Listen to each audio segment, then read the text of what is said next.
Aptuveni 500 mājaslapu īpašnieki saņēmuši brīdinājumu no Autortiesību un komunicēšanas konsultāciju aģentūras Latvijas Autoru apvienības jeb AKLA.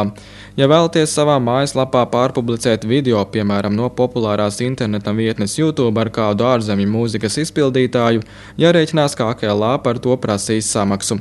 Ja tas netiks darīts, jārēķinās, ka mājaslapa var tikt slēgta. Viens no cilvēkiem, kas saņēma šādu brīdinājumu, ir Aigars Ieviņš, kurš savā blogā publicējis grupas Coldplay videoklipu. Viņš uzskata, ka autortiesības šajā gadījumā nav pārkāptas, jo paša video viņam nav. Tur jau tā lieta, ka viņi nekur pie manis reāli neatrodās. Tas ir, YouTube videoklips ir principā tāda advancēta saitīta uz vietu konkrēto. Ka nav jāiet lietotājiem uz YouTube, bet viņš aiziet turpatās un skatās viņu tepat. Šajā gadījumā no YouTube tiek paņemts embedēšanas kods, kas ir brīvi pieejams, un ar šī koda palīdzību iespējams video pārpublicēt citās mājaslapās. Būtībā video fails atrodas uz YouTube servera, un Latvijā ir tikai saite ar YouTube. Autortiesību likuma 19. panta 6. punkts paredz, ka ja autortiesību darbs ir kaut kur internetā publicēts vai jebkur, tad es viņu varu izmantot, norādot atsauci. Kas arī principā YouTube klipi ir. Citās domās ir AKLA, kura uzskata, šādi pārpublicēt video nedrīkst. Atļauts esot tikai savā mājaslapā ievietot saiti uz konkrēto video, bet nedrīkst būt situācija, kad šo video var klausīties patiešo no Latvijā reģistrētas mājaslapas. Tad, ja ir tā embedētā saite, jūsu blogā ir embedētā saite, es nospiežu šo play, kurā lapā es dzirdu šo mūziku.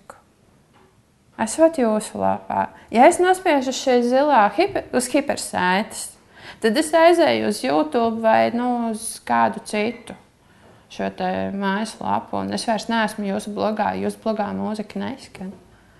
Adreses drīkst ievietot, jā. Bet šeit attiecībā uz YouTube varbūt pastāstīšu, kas ir jāņem vērā, ka teorētiski šīs te YouTube saites ievietošana mājaslapā var tikt arī uzskatīta kā kontrafakta materiāla izplatīšana.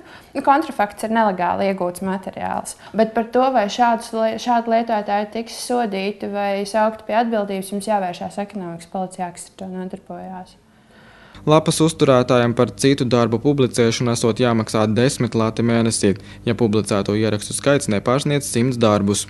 AKLA atzīst, internets šobrīd ir vēl jauns mēdījis, tāpēc pagaidām nav precīzas receptes, kā cīnīties ar autortiesību pārkāpumiem. Ar to arī varētu skaidrot neveiksmīgo saraksti starp AKLA pārstāvu un Aigaru Ieviņu.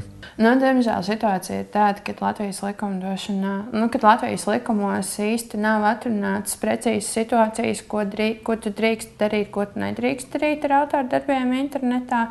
Ir noteikts tas, ka viens no autordarba izmantošanas veidiem var būt publiskošana internetā.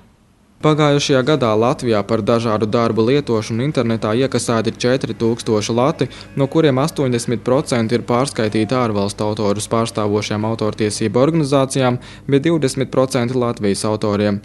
AKLA uzsver, mēs esam sabiedriska organizācija un nedrīkstam strādāt ar peļņu. Mēs drīkstam saviem administrēšanas izdevumiem ieturēt maksimāli 24% no saņemtās summas. Skaidrs ir tas, ka šobrīd Latvijas autortiesību likumi netiek līdzi moderno tehnoloģiju attīstībai. Pagaidām vēl nav notikusi neviena tiesas prāva starp mājaslapas uzturētājiem un AKLA par to, vai šādus video drīkst pārpublicēt vai nedrīkst.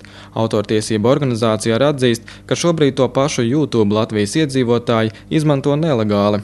Šobrīd ir uzsāktas sarunas ar YouTube par to, lai tomēr viņu darbība Latvijā tiktu licencēta. Šobrīd licences līgums nav noslēgts, tāpēc, kā es minēju, principā ir uzskatāms, ka YouTube darba Latvijas teritorijā ir pieejami nelegāli. Bet ir uzsākta sarakstā, un mēs ceram, ka pēc iespējas drīzāk tiks noslēgts licences līgums, un YouTube būs pieejams legāli visiem Latvijas iedzīvotājiem.